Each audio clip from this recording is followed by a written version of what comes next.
Apa yang dimaksud dengan manajemen? Seringkali kita mendengar kata manajemen, namun tanpa memahami arti yang sebenarnya.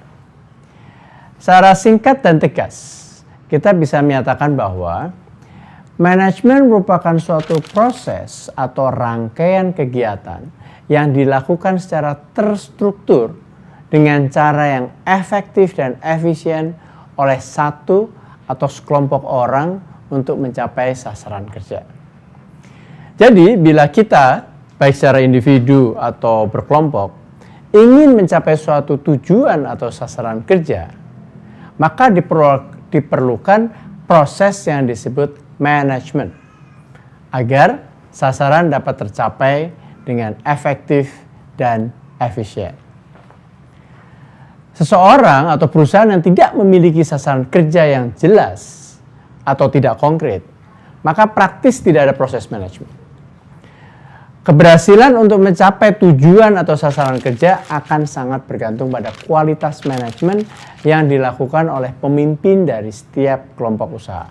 Dalam hal ini diperlukan kompetensi atau kemampuan memimpin kelompok orang untuk mencapai sasaran perusahaan dengan proses yang efektif dan efisien. Saya menyebutkan beberapa kali efektif dan efisien. Namun sebetulnya apa yang dimaksud dengan proses yang efektif dan efisien tersebut?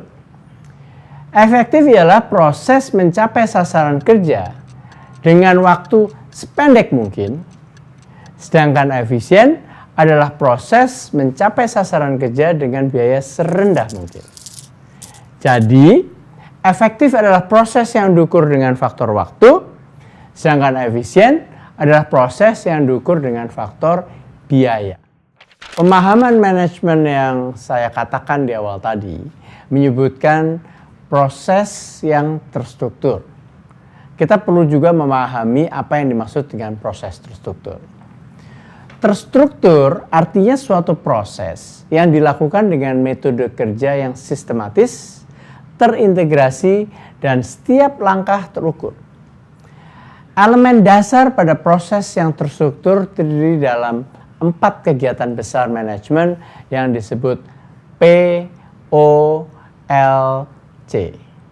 yaitu P untuk planning atau perencanaan, O untuk organizing atau mengatur, L untuk leading atau memimpin, dan C untuk controlling atau melakukan kontrol.